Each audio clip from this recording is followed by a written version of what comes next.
Okay, so this is an essay. The question is, can restriction on freedom of speech ever be justified? So this is an opinion essay. What I'm going to do is go through the structure, how it should be laid out, and then go into the deeper details, grammar, vocabulary, things like that. So the question is, can restriction on freedom of speech ever be justified? Write at least 240 words with three grounds. And three grounds, basically three arguments. So we have some things at the top here, some good notes. Democracy, we create society, and a healthier society. So I think what the main ideas here are basically a democracy is where we have freedom of speech and we create the society, and so we have a choice of what we want to say, and it makes a healthier society if we have freedom of speech. So that's good. So what you're basically doing here is, can restriction on freedom of speech ever be justified? You want to make sure that you answer the question and say no or yes. Just be very clear. So going into the intro here, every single person has the right to state their own opinion, and they are guaranteed to be able to do so in many countries. Okay, so we've got a good background sentence here. Some people, however, take advantage of that, and the red is just where I've made some corrections of that privilege and go to extremes, leading to debates on whether or not citizens can freely speak their mind. I personally believe that our right to freedom of speech should be protected in the name of democracy. So that's good. I would say that's a good answer. I believe our right to freedom of speech, yeah, should be protected. So that means restriction should not be placed because it should be protected. So I want to make sure that the layout is good. Now, what I did is I took each sentence and I took it apart. So I took the paragraphs apart and had sentence by sentence. So this first paragraph is just chopped up. But you can see the indent here. So that's the first paragraph. Second paragraph. I'm not sure what this is. I think that should be connected to something. And then there should be, so you should have first idea, one paragraph. Second idea, second paragraph. Third idea, your third paragraph. And then you have your conclusion paragraph. So in total, you should have about 5 paragraphs. So here we go. First and foremost, most people live in democratic countries, and I'm just going through the ideas here. Democracy is defined as a system of government in which all citizens have suffrage, so the right to vote, and are entitled to participate in politics. Needless to say, they can express themselves and take action with along their own beliefs. If the government restricts people's statements, the country falls into a communist or are ruled by one dictator, which means democracy dies. Okay, so that's, you have a good point here. You're giving some evidence. You can say if a country restricts freedom of speech, they're more likely to end up with an authoritarian government, or less freedom of speech means less rights for people. So you could say something like that. Saying the country falls into communist or a dictatorship is very extreme. You're kind of going right to the end. You don't really want to do that. You want to say these are the things that could happen. So there will be no place in which people gather and share their ideas. Yeah, so it's possible that there could be no place, because you're just hypothesizing here. You don't know if this is going to be the real case. I mean, it usually is, but you're just explaining your ideas and your thoughts. So people gather, so it's possible that people will not gather and with each other and sometimes confront. Right. And so there might be more occasions where violence erupts or there are fierce arguments because they have no place to negotiate. So that's very good. Your main point is, in a democracy, people have the right to say what they want to say, go where they want to go, do what they want to do, believe what they want to believe.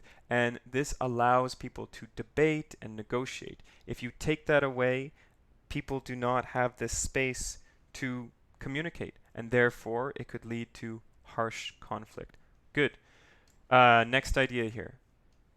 So, and you could make a nice little closing sentence. So, I usually like to do therefore, so they have no room to negotiate. So therefore, if we want to maintain a democracy, we need to make sure there are no restrictions on freedom of speech. So just wrap it up.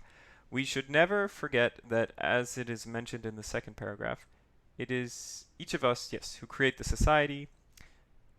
In the second paragraph. I wouldn't say as it is mentioned in the second paragraph. Just say as it is mentioned previously. Yeah. As it's mentioned previously, we create the society. It's essential for a country that people, not only the powers that be of politicians, but also civilians take part in discussions and cultural and economic development. So the electorate play a significant role in creating a society. So here's an example, a good historical example. Germany in the early 1990s fell through under Hitler's regime. And Soviet Union winded up tearing apart.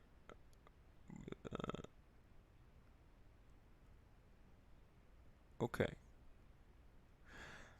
I'm not sure what you mean with the early 1990s and Hitler.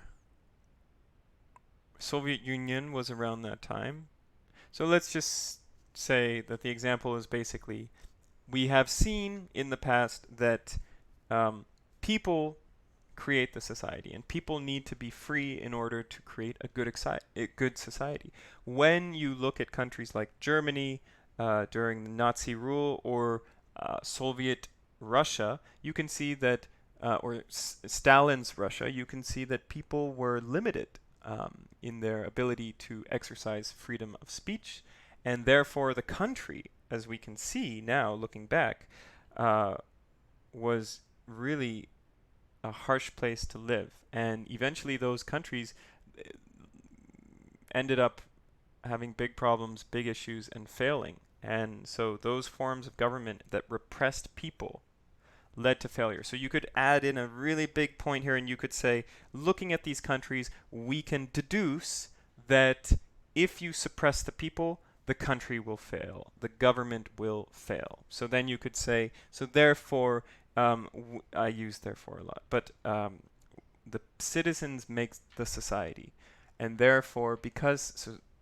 citizens make the society, when you suppress the citizens, you are suppressing the country's ability to succeed. So that would be a really nice phrase. So the citizens allow the country to flourish. So therefore, when you suppress the citizens, you are suppressing the ability to succeed for that country. Okay, so this one I'm not too sure what this is. It is no wonder that it can be predictable that massive backlash against government. Okay, so you don't really need to put that in. You need your third point here, which is healthy society. Having said that, there is a fine line between freedom of speech and abusive words, and we definitely should... Okay, so this would be your conclusion. You're saying, okay, I said all this, but we need to make sure that we do not do hate speech or really bad things. So, I think here I'm missing point 3, which is healthy society. So you talked about the people being the society. Now you need to talk about point 3, and that will be good. And then here are some corrections. I'll just go through one sentence here. If government restrict people's statements, the country falls into communist or are ruled by one dictator, which means democracy dies. Okay, so let's clean it up. If the government continues to restrict citizens' free speech, then, I always like to talk about cause and effect. So if this happens, then the country may fall under an authoritarian rule where democracy could eventually die. All right, that's it.